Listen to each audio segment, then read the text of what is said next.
Las cosas que necesito en la vida ya están aquí. Las cosas que necesito en la vida ya están aquí. I am free, free as a bird now, with my feathered wings. I am free, free as a bird now, with my feathered wings.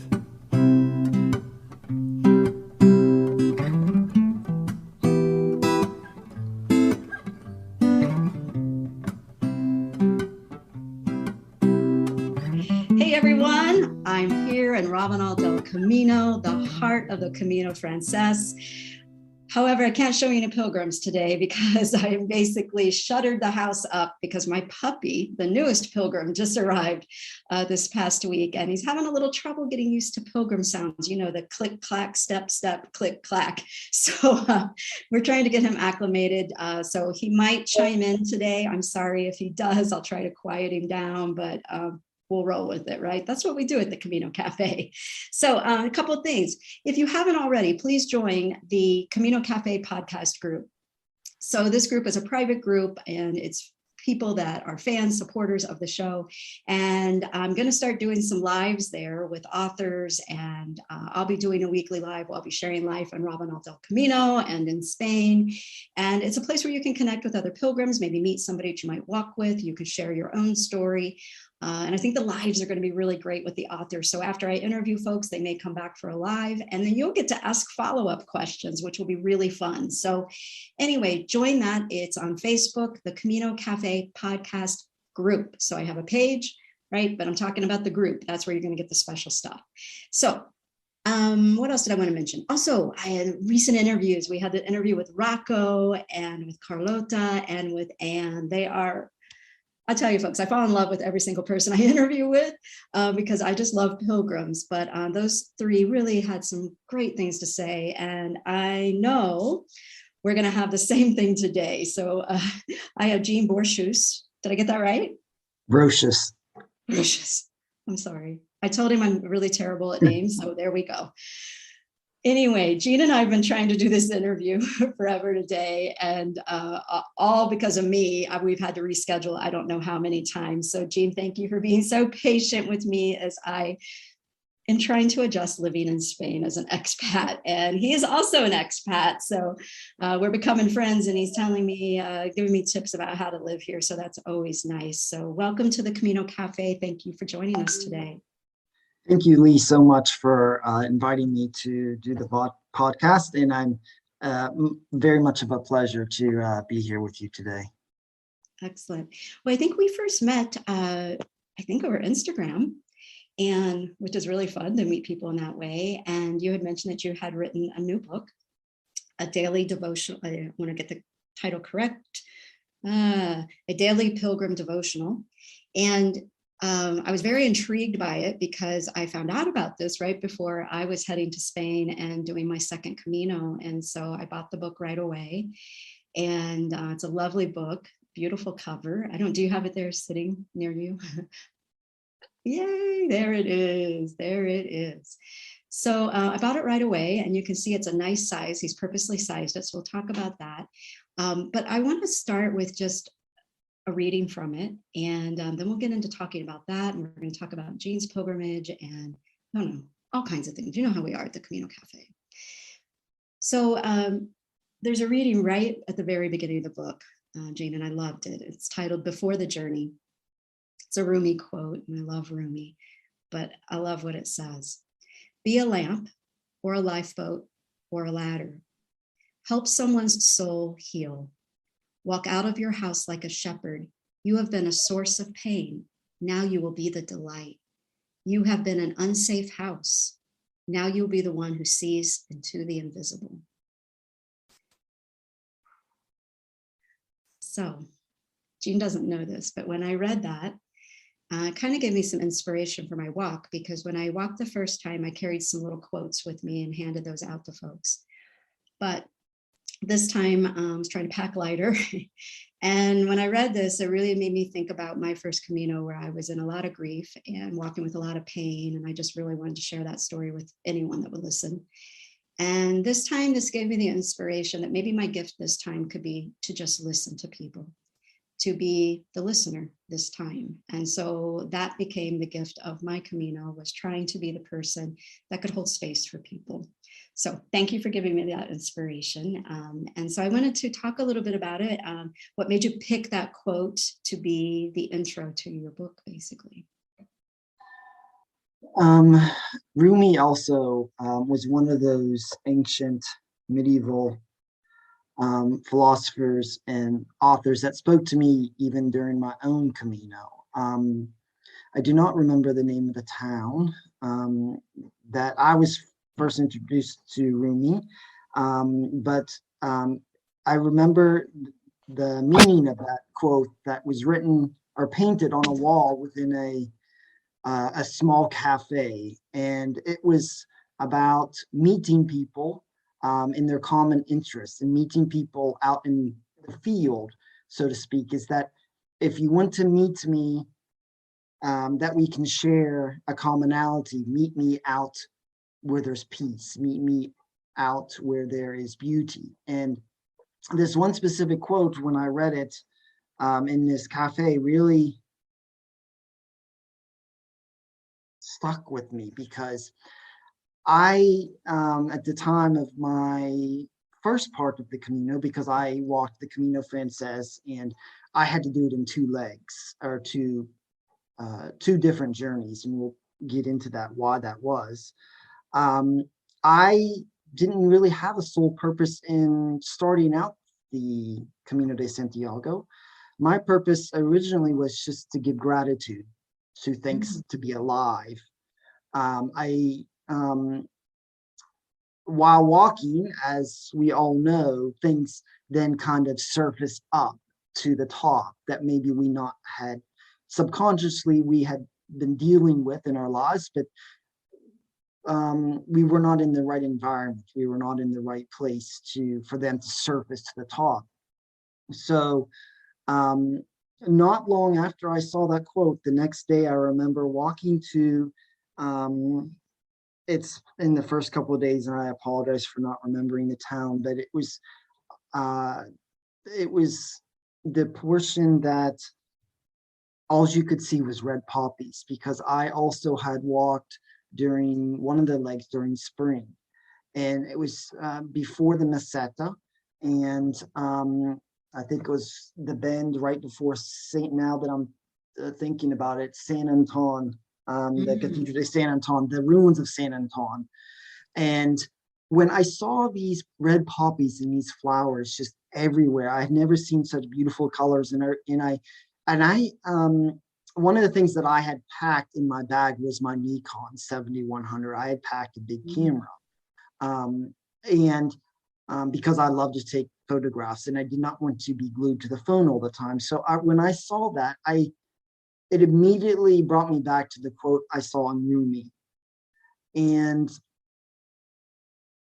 to me it was heaven. That period of those fields with the flowers of all different types of variations of poppies, of oranges and reds and purples and violets. I felt like that's, if I was to die and to be buried, that would be a perfect place, because you'd be surrounded in beauty, So as I was compiling the maxims and the quotes for my book, I knew Rumi had to be one of them.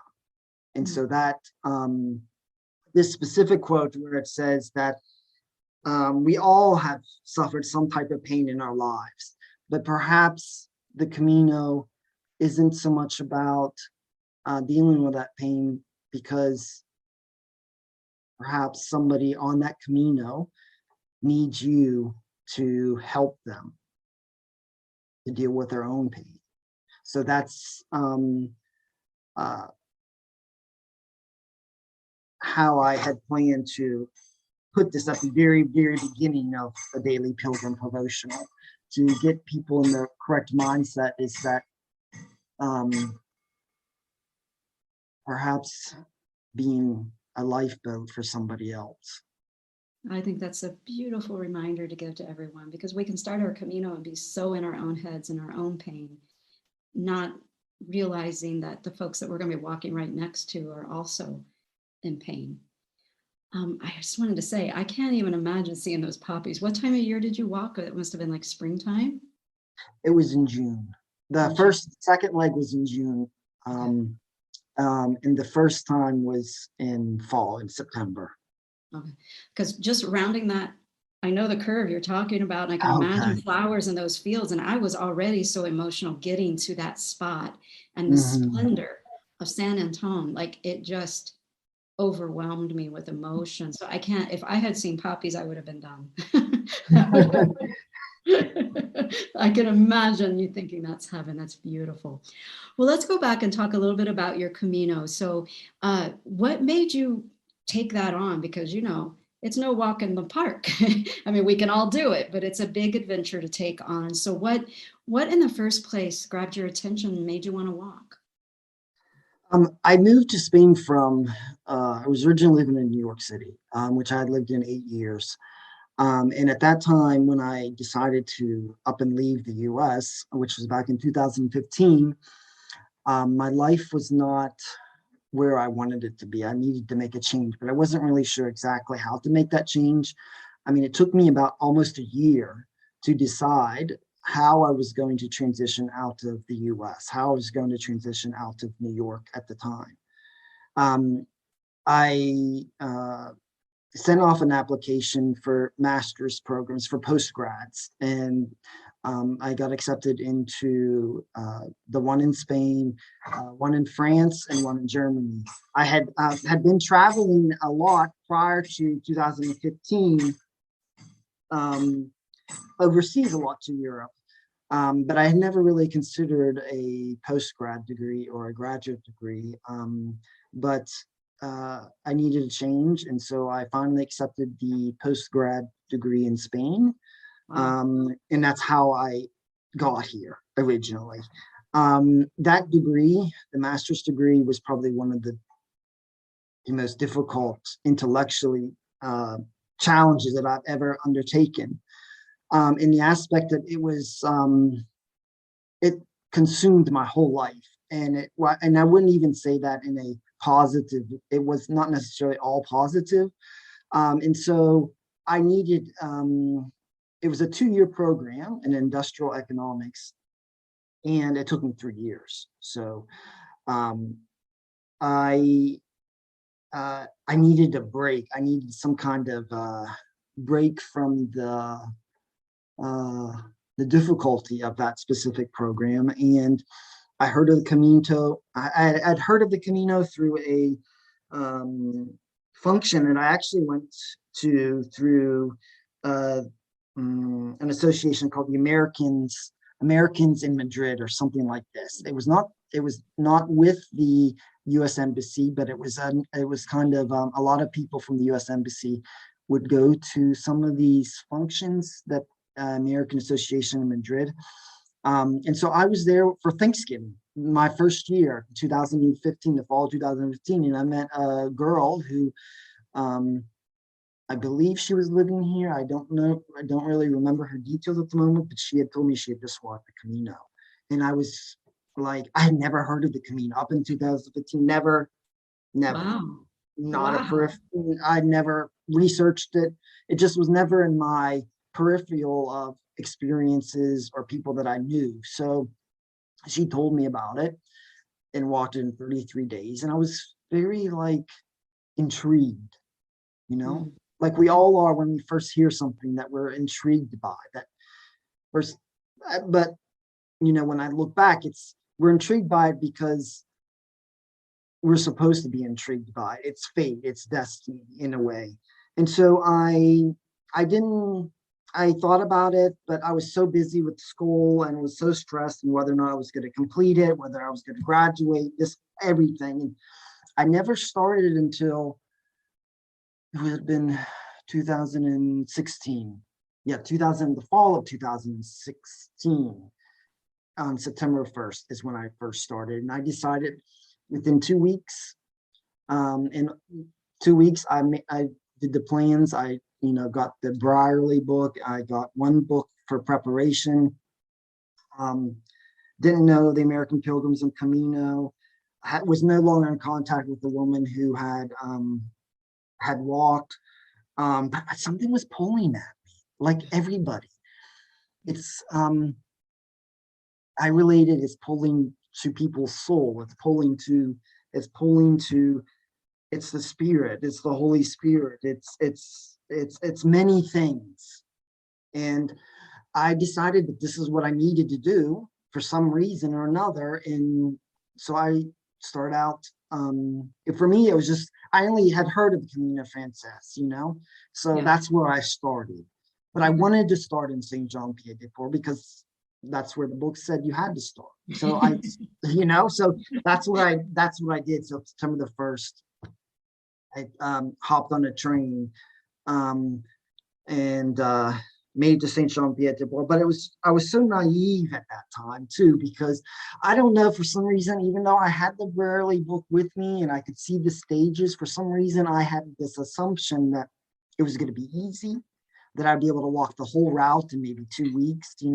How long does it really take you to walk? Yeah, I can do this, because I also had a deadline that I was supposed to start the next year at my university on September 21st. I started on September 1st. So I was like, oh yes, I'll just go and I'll just finish walking everything by the 21st. This was kind of my naivety at the time. Well, I can nothing understand. I walked with other people that thought the same thing. I would say, oh, you're going all the way to Santiago? Yeah, I'm going to be there. And they'd say something like 2 weeks from then. And I'd just look at them and I'm like, how are you going to do that? So totally get that. I'm kind of touched for a moment about the fact that, so in 2015, you hear about this. Now you're a Camino Pilgrim, a Camino author, and you use Brierley's book as your guidebook. And I think later I've seen quotes from him about your book. Yes, he endorsed my book. Yeah. So what does that feel like, that you go from hearing about this at this random meeting from this other pilgrim, I'm assuming she was a pilgrim, and you're using his guidebook, and then he writes in your book? Like, what's that feel like? I mean, now I feel very grateful. I feel very blessed. I never expected to write a daily pilgrim devotional. It was never on my radar when I first started out. I think the experience of it, and even after that first leg of writing, I still had not any idea that I was going to write a book. Actually, write a book on a daily pilgrim devotion. I think over the past 3-4 years, I was researching to write another book. That was going to be my first book, but it was going to be historical nonfiction, but never this book and never the first book. Really? So what happened? Why this book first? Was the other book going to be about the Camino as well? No, it was a completely different story, and it's still something that I will write about, but it will be a different format, because it's a devotion. I was called to do it. I can't explain it any other, except God wanted me to write this book. It came to fruition during COVID, during 2020, the beginning of 2020. I was living in Madrid in my small attico apartment, and the whole world, as we know, thought was crashing down around us, and especially Spain at that time. It was Italy and then it was Spain, and I was living in my attico apartment, and I was beginning to get claustrophobic, and the only thing I could hear was, sirens daily. I can't even imagine. Thinking that my life was going to end. So, I mean, because we didn't know, nobody knew. All I knew was what was going on in Spain. That I can still see vivid pictures of, people laying on their hospital floors about to die in Spain. It was horrible. And so, were you in Madrid at that time? Yeah, I was living in Madrid. Which Madrid it seemed like such an epicenter of things happening. It was. I can't even imagine. I'm so sorry. That had to be I mean, this has been a terrible time for the whole world, but I think being right there at that time in a country, it's not your home country, you're away Right. from people, that had to be really challenging. In fact, during that time, I've always wrote letters. Like, I'm a very keen on writing letters to people in the post. And anybody who knows me, my close friends, they will have received one of my letters. Mm. I mean, sometimes it's two, sometimes I send out 4 or 5 letters a month. And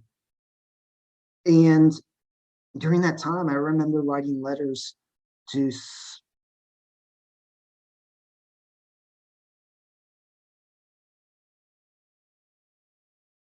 I remember writing letters to my family saying, maybe this is really going to be it. We're friends or whoever. So in my apartment, I've always been an avid reader, and doing research and constantly reading. Other people may read more than I do, but on average, I was reading 40 books a year. Wow. And there was always quotes or maxims that I would come across in reading, specifically of ancient authors. I love to read ancient philosophers from Greece and from Rome and during this specific time. And Greece is one of my, I guess, my third home besides the US, Spain, and Greece, because I've traveled so much and I've lived part-time temporarily in Greece. And this is kind of where my first non-historical nonfiction book was going to take place. And so as I started to read, I would collect these small little quotes, and all of the quotes and maxims that always would pull to me is quotes that involved walking, involved taking the right path in life. What is that you have to do to be on the right path? People's journey would always speak out to me. So as I began reading, and I began all of a sudden being connected to these small little quotes. And up at that time, I also was, I've always have loved devotionals. I grew up on devotionals, my parents, my mother, my grandmother, my aunts, and sometimes I would be gifted them, Yeah. And so I was also at that time reading a book, a devotional by Ryan Holiday. I don't know if you know him, on how to be a Stoic. And the Stoic one. Yes, I follow him on Instagram. Oh, his stuff is fantastic. I want to get his new journal. Do you have that? No, I don't have the new journal. But I had read that devotional over like twice the whole time, and it was an annual devotion. Yeah. And I was like, this is such a great idea for somebody to do this. And I was like, most of all the Stoics I had sometimes really I've adhered to Stoic philosophy and how it kind of interacts with Christianity, and how Christianity took some Stoic principles during the beginning of Christianity, as you know. So I was like, as I began gathering the quotes and I was reading his book along, and I would like, wouldn't it be wonderful if I compiled enough of quotes that I could use in somewhat for a pilgrim setting? And so the idea started, but it hadn't come to fruition. But as I started to collecting more and more quotes and things that really spoke to me, and things I wanted to try to get across to people, and things that maybe help people as they're walking, that's how the design and that's how the book came together during the first part of 2020, while I was sitting in my Madrid during COVID. Oh, Jane, this makes your book even more meaningful to me. Just hearing the story, I'm kind of seeing it in two ways.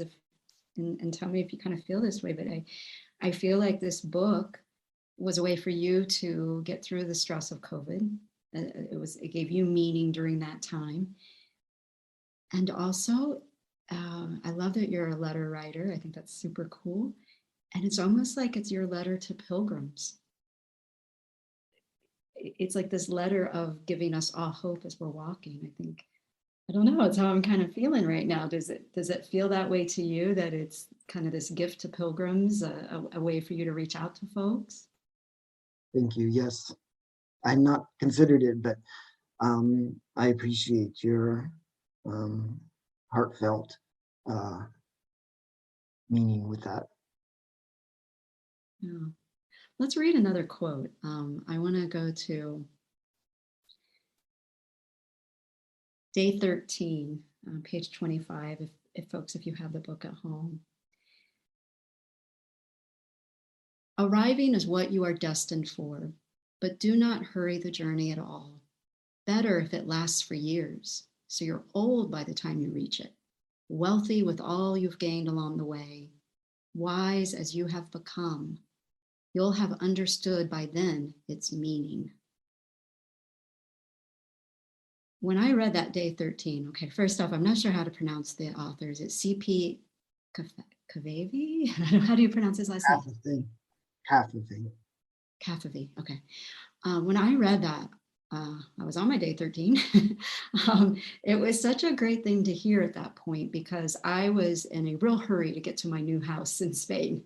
And I was walking and really wanting to, I was feeling like this rush, rather than slowing down and just enjoying the time. I was kind of, I got to get there. And I was starting to get a little jealous of people that had no end date, right? They didn't have a flight home, and they didn't know when they were going to arrive at their destination. But I had a date that I was trying to meet. And so I actually read this one several days, not just on day 13, because I really had to slow down and really think about, it's better for this to go slowly. And now, even just reading it, I'm thinking about my walk, and, it isn't until we're done with the walk that we really know. And sometimes we don't know right away. So what made you pick this one? And do you want to add to why it speaks to you, and what maybe you hope other pilgrims maybe take from it? Because I could be totally off base, but that's how I was interpreting it for my walk. On that specific day, at the one of the things that within this poem, who actually is a very admired and recognized researcher and writer and translator of ancient Greek, is C.P. Cavafy. He is probably, this translation is from a guy from the US, and who's probably around 90. He's very old. He's around 90 years old, but he's famous for his translations of Greek, of ancient Greek poems and hymns. And I chose that the whole plan for the book was to monitor the ups and downs of the Camino Frances. The days that you had to climb, I chose a specific poem for that specific day. The days that you needed rest, the days that you were weary, the days that you didn't think you could make it anymore. This is why I included that poem. And at that bottom of this, on this page, it references saying that the ship cannot comprehend the meaning of destiny until it has left the shore. Fear is prevalent in all of us. Sometimes it comes to the point where it prevents us from doing a lot of things in life.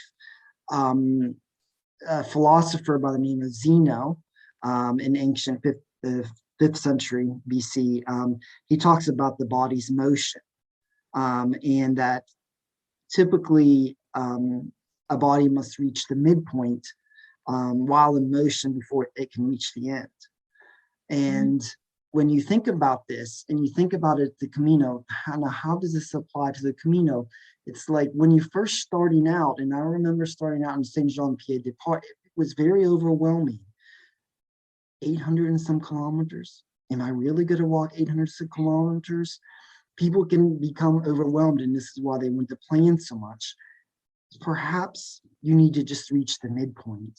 And if you can't reach the midpoint, then you think in your mind that you want to reach the quarter of the midpoint. Then if not, then do the eighth of the midpoint. When you get to the eighth of the midpoint, then you plan for the next quarter. Then when you get to the quarter, then you plan for the half. And so this specifically poem by Kafave was meant to take your time. Take your time. You're not rushing. You don't need to rush. I understand that some people have deadlines, that they have to be at a certain point, but also to the pilgrims who are doubting whether or not they can do it, is that you have to board the ship for it to leave the shore. Wow. Okay. So much to talk about here. I'm thinking that first day out of Saint Jean, and you start up the Pyrenees, when you had those doubts, and that first day or first 2 days, if you divide it, they're quite challenging. And I love what you're saying about just dividing it up. If you can't get to the midpoint, then divide that in half. If you can't get to that, that's a really great way of looking at it. So with your own walk, you said you ended up having to divide it up because there was no way of getting to Santiago within that time frame. No, I think you would have to run and run a lot each day to make that time. So you stopped partway with your own Camino. Where did you stop? And then tell us about how that felt, and then what made you come back and continue the walk. I stopped at San Juan de Ortega. The reason why I stopped is because I had a torn Achilles tendon. I had severe problems with blisters like everybody does, but it prevented me from going on. Like I realized when I was in Belorado that I had to stay an extra day because I couldn't walk. I couldn't walk. I just could not walk. I couldn't stand up on my feet because I had a tendon. And part of it was because of shoes. I didn't understand about the shoe period at that time. And the beautiful thing about it is I didn't want to stop because I had met people, I had met friends, and still to this day, I remain friends to them, with them. And I didn't want to separate them. I wanted to finish with them. But unfortunately, I couldn't, and I had to also get ready to go back to the university, which I was not looking forward to, but I had to. So that's where I stopped. When I picked up again in 2018, I picked up from San Juan de Ortega, and then walked the whole way to Santiago. So San Juan de Ortega was one town before Burgos. And the good thing about coming back was, even though I was not with those friends that I had met initially, I was able to meet new people, and that was the blessing of it all. Yeah, it's so hard to say goodbye to Pilgrim family members, isn't it? Whether they're pushing ahead or you're staying behind or vice versa. It's really hard to let them go. We form such close relationships when we're walking with them. But the thing I want to encourage everyone to remember is, just like Jean's saying, is there will be more people and you will meet new Pilgrim family members. Don't worry. Usually that very day or the next day when you're worrying, somebody else will pop up.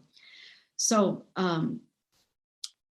were you carrying quotes? I mean, you seem like you're very inspired by devotionals and different things. Was this something that you used? So when you go back in 2018, had you prepared some quotes, or, what did you do to motivate yourself when things were hard? Did you have special things that you read? No, I had not prepared quotes. I took back in 2018, and again, still in 2018, I had not planned on writing a devotional book. So that was not not in my mind at the time. My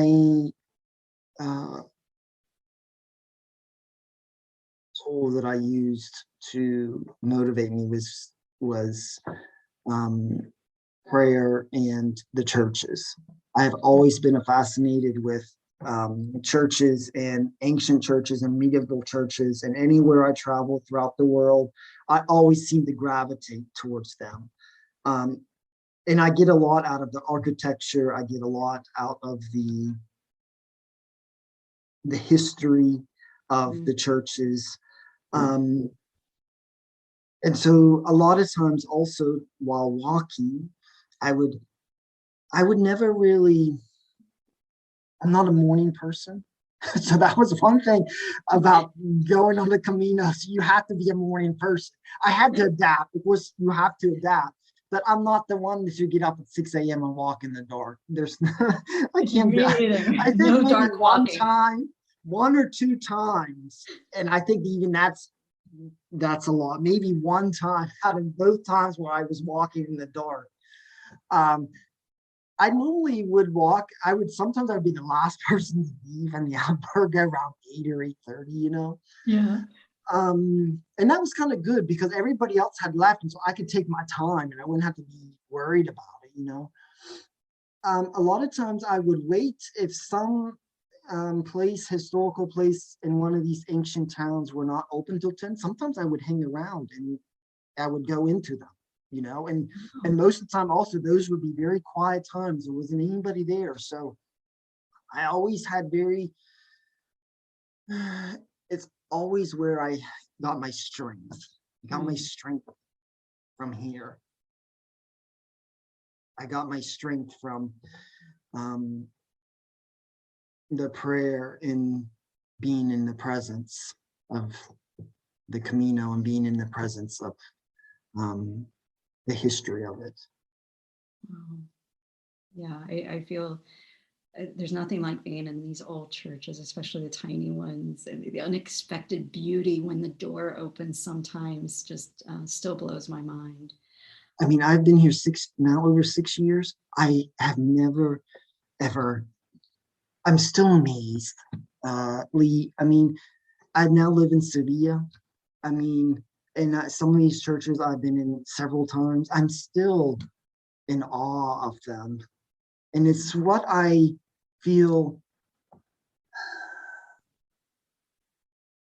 I feel a heavy heart sometimes of my native country, of our native country, the US. And the longer you stay in Europe, it kind of, this culture seeps into you in ways that you had never expected. But it's also a blessing in a way. Is I feel so many people are missing out of their faith, the faith of Christianity, also because of not these experiences, of the experiences not only of not walking in the Camino, to where when you're walking in the Camino at that very first time in 2016, I also, you know, in the US back at that time, we had so many problems with politically that in 2016, when I walked, I felt a restoration of humanity. I felt this is goodness, this is kind, this is where truth is.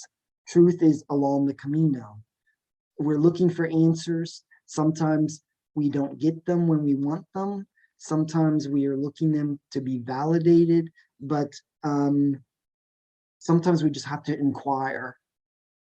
And you can inquire in medieval churches. You can inquire in churches where valor and virtue is, where you're in awe of them and you get inspired by them. And so a lot of the Camino is like that. When I was traveling, the unique thing is when I was traveling in Japan a couple of years ago, before I had done the second part of the second leg, since I also collect books, I'm an avid book collector, I walked into a Japanese bookstore, and that's just one of always the times that when I go travel places, I like to go to bookstores, see what they have in English and what foreign books they have. And went into a bookstore in Kyoto in Japan. Yeah. And I was just walking by and I saw this book, and it had Romanesque churches of Europe. And I picked it up, and it was from this widely, at the time, I didn't know, but this widely acclaimed Japanese photographer who had traveled to Spain, France, and Italy, and went to go and document all of the Romanesque churches. So Romanesque would have been around the 9th and 10th century. And how the book is laid out is that in Spain, a lot of them are along the Camino. And so when I saw this, of course, I picked it up. It was a big, it's a big, thick book. Some of these churches and the pictures he took, I actually planned to stop to make sure I actually saw them when I walked the second time. That is so cool. One of the most favorite places for Romanesque architecture is in Fromista. And I don't know if you went to the church in Fromista, but it's a Romanesque church. And I remember one day I had taken my camera out, and the corbels are these ancient kind of gargoyle. They have a lot of gargoyle faces, and I took pictures of every single corbel around the Fromista church. And it was interesting that day because somebody was sitting on a bench on this plaza of Fromista, this girl, and she was like, she watched me. I didn't know it, but she was watching as I was taking pictures, and she came up to me. She said, "It's so fascinating for you to see, to take pictures of these." And I'm like, do you not understand how important and historical this church is for Romanesque architecture? And Katie is her name, and Katie and I are now have become really close friends. She actually lives in Oregon. Really? Yeah, she lives in Oregon. She was a pilgrim from Oregon. But this is my inspiration that I get by these type of architectural elements in medieval ages that in modern times we would look at them in kind of maybe a harsh critic, or would be, maybe some people are offended by them. I don't know, which is to me kind of strange, because how could you be offended by these type of elements now, as opposed to in modern times we get offended by just statements that make people say that's irrelevant, Yeah. Wow. So cool. Now, did you do a pilgrimage in Japan as well? No. I thought about the Henro, which is why I included it at the very end of my book, is because I tried to list other places that throughout ancient times have had pilgrimage routes. As we know, the Camino de Santiago is one of the 3 modern pilgrimage routes that has survived, being after Rome, Jerusalem. There's been so many pilgrimage routes throughout, the early Christianity that are no longer available to us. One is because they may be in territories that are difficult to get to, or they no longer exist. And it's my hope that one day that I am able to take a new pilgrimage at one of these places. For instance, it's been my desire to go to Mount Athos. Where's that? Mount Athos is a small little peninsula that juts out at the top of Greece. It is the only remaining place in the world where they still adhere to the Byzantine texts of over 1,000 years ago, where it's all monasteries. Unfortunately, women are not allowed. It's only men, and you have to be invited to get into it. And I've had a dream to get to Mount Athos, and I hope to be there one day. That is one pilgrimage that I hope to take, and another pilgrimage that I would love to because sometimes after the Camino de Santiago, people are looking for new routes. They want to be inspired. They're looking for other divine meanings to their life. It's, Mount Sinai and St. Catherine's Monastery. Those are the 2 places that I hope to walk to. walking, maybe not in the sense of Camino de Santiago, because it's very unique, as we have learned, Right. but as another pilgrimage location.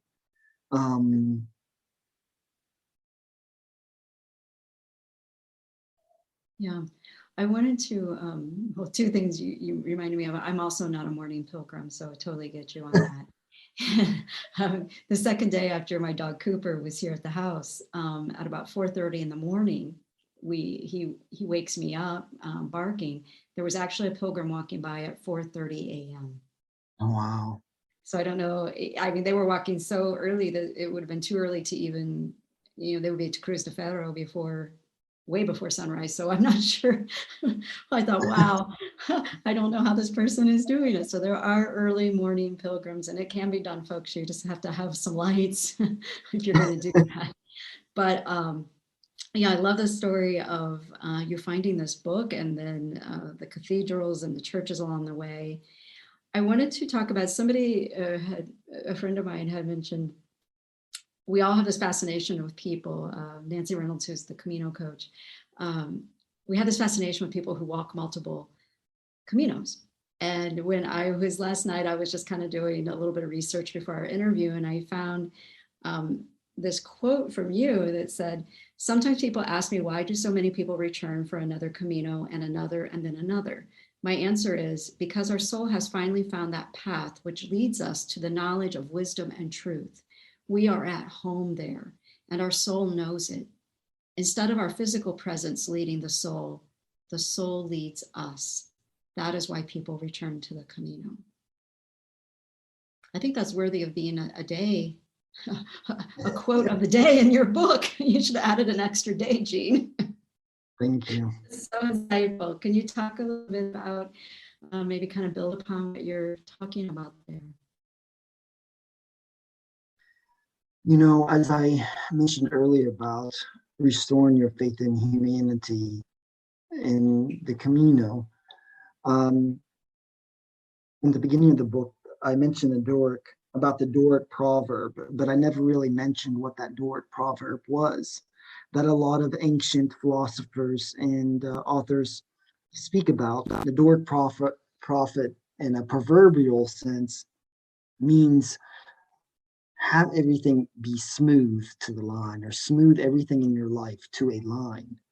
And that means what is true moves forward, and that which is virtue settles to its rightful place, and it removes all others.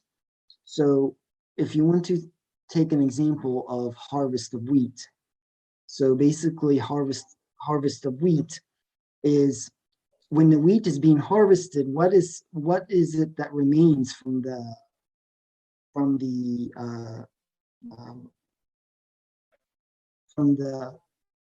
wheat? It's the kernel. After you settle everything off in the sieve, and after it's shaken, the shaft always falls through and it goes to the ground, and the most important part is left, and it's the kernel. And it's the kernel of our soul that we have within us as we're walking the Camino. The most important thing is the kernel. And what is in the kernel it's this part of the truth that we don't realize that we have, because we overlook it, because we live in a modern capitalist society. We have forgotten basic principles. We have forgotten basic truths. We're consumed with greed. We're consumed with power. We're consumed with overconsumption. We don't respect we don't respect nature. And the Camino strips that all away. And it strips it in a way that, in this Doric proverb, is that everything that's important to us, it's there on the line. It's there all straightened. Everything else falls away. All of our materialistic items and cares fall away. All of our pain falls away. And as we're walking little by little, day by day, through pain and through toil, it's also extremely important in one's life. Even today in modern society, we don't want to be toil. We want everything instant. And I just recently wrote something on LinkedIn where, and it's, to me, it's kind of, it's sad that a CEO of an investment banker was so proud that their kid of a 9-year-old wrote a story of how to be an economist. And I'm got to the point now, living in Europe for 6 years, and in my experience, and I'm like, you know, we have enough businessmen, we have enough business women.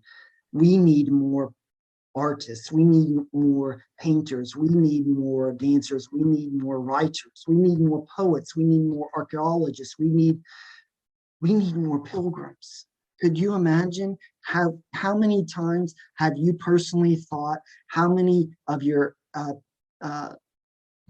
either close friends or acquaintances or people you have met, how many lives could be transformed if they just took this first step on the Camino?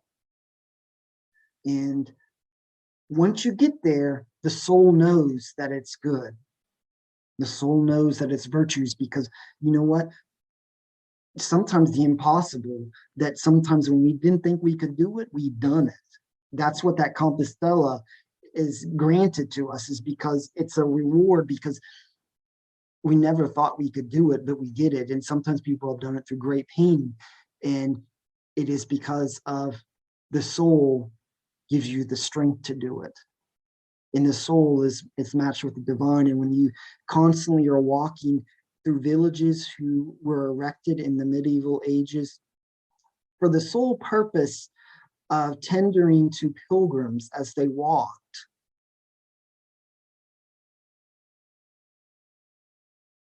and what, 1,000, 1,500 years later, 1,000 years, 1,200 years, they're still their generational families from one to the next had still been in service to pilgrims. And it's a place that we can strip everything away that we have had as an adored proverb, and why people want to keep continually returning is because, you know, because they feel at peace there. And I think the most touching thing is always when you're walking along the Camino and you see these small little steles. Well, what in ancient times they would be steles, basically monuments of people who have walked or people who have died and they have been erected. It always is touching.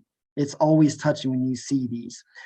A few days ago, I was in another Zoom meeting with an the Anglican Pilgrim Center of Santiago, which is trying to erect a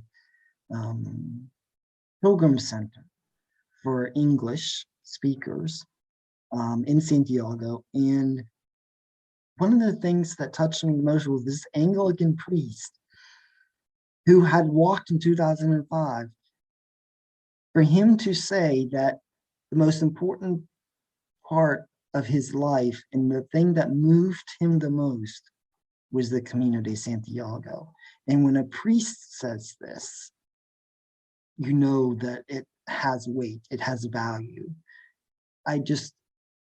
In a daily pilgrim devotional, not only did I want to reach pilgrims walking, but to people like me who had never heard of it, who like devotionals, who now may read Daily Pilgrim Devotional, who now will hopefully inquire to see what this is about. I'll tell you, I think I should end the interview right now, because that was an answer that was so beautifully stated. I mean, Jean, that you really summed up so many feelings I have about the Camino much more eloquently than what I could say it. So I really appreciate those words. And wow, yes, I think that's the reason that I do this podcast is there are many times that I think about our world would be at peace if everybody was just walking the Camino, because I think we get to see everybody at their best, and we get to remember that, we're all one, we're all the same when we're out there walking. I think there would be it'll be a much more peaceful world. So I kind of want to get on the rooftop and shout, "Come walk." But I know it's best shared through these stories, which is what I hope. I hope these stories inspire people to walk. I know that they are. And then also your book is a way to inspire someone. I think that's beautiful that somebody might pick up a devotional just because they like devotionals, and then now they're introduced to the Camino. That's such a cool idea. Thank you. Yeah. All right. Well, let's read another passage.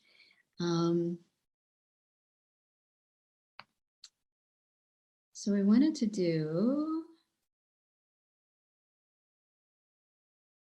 let's do day 10, which is another Rumi. The soul comes every day at dawn. Good to see you again, my friend. The peace of God be with you. And I love what you wrote after that. It's great to be alive. The sound of the cock nose light's early break. We feel youth. We begin anew like a caterpillar transforming into God's handiwork. In the depths of darkness, the still soul breaks for freedom. In a world of despair, look for the one who will guide you on. So day 10, that was still probably a pretty hard day if I remember correctly. So why this particular Rumi? We talked about how much you liked Rumi. And here's another Rumi one, a different one. Yeah. So what inspired you to have this one? That one specifically was at a point when you're walking the Camino Frances, and about day 10, it's like your body has adapted to the Camino, but you still feel achy, you still are tired, but you still keep going on. And it's just good to take in the nature at that period is, the mornings when you're able to see the sunrise as you're walking. It is quite beautiful. And I wanted to just also have people come to the realization that we don't need TV, we don't need social media, we don't need even music at the time of walking the Camino, because nature provides it all. Nature provides the music with the birds. Nature provides the smells with the flowers. Nature provides the sights with the sun as it hits our face. In the morning when it's still kind of crisp, but yet that sun kind of like feels warmth, when it first touches us. And so that's what I wanted to get across on that specific passage. Oh yeah, it's beautiful. And it's a great reminder that we have this new day starting. I think one of my favorite things about walking the Frances is, you rise and the sun, is behind you, and you turn around and you see this beautiful sunrise, and the heat is hitting the back of your body as you're walking, and then seeing the moon rise, I guess I would call it, so the moon being ahead. There's some mornings I wake up and the sun's behind, the moon's still showing ahead, and it's just a beautiful natural feeling to be connected back to nature. And yes, the sounds of the birds are so lovely. And there's our puppy. He's I'm probably reaching my maximum time of him. I tried to sneak some treats behind, guys, but I think he's now waking up. And he's like, "Hey, what's going on?" They've been talking for a while. So sorry about the little growls if you're hearing that. He's trying his best to be quiet, but I don't know how much longer we'll get. Well, Jean, congratulations on your book. I found it so useful during my own pilgrimage, and it was just a delight to find out about it just in time before I took off. And I am so glad we got to have this conversation to hear about your own pilgrimage as well as your book. And I really look at it now as a letter to pilgrims, a gift to us. And there he is now really acting out. So excuse the puppiness, but thank you for coming. Is there anything else you wanted to add before we close?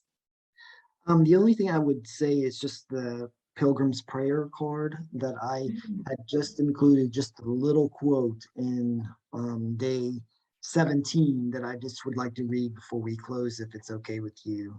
Yeah, please do. On day 17, at the end of it, in the phrase, this is The pilgrimage cleanses us with newness of purpose. As a pilgrim prayer states, if from today I don't continue walking your path, searching and living according to what I have learned, and from today I do not see in every person, friend or foe, a companion on the Camino. If from today I cannot recognize God, the Father of Jesus of Nazareth, as the one God of my life, I have arrived nowhere. Las cosas que necesito en la vida ya están aquí. Las cosas que necesito en la vida ya están aquí. I am free, free as a bird now, with my feathered wings. I am free, free as a bird now, with my feathered wings.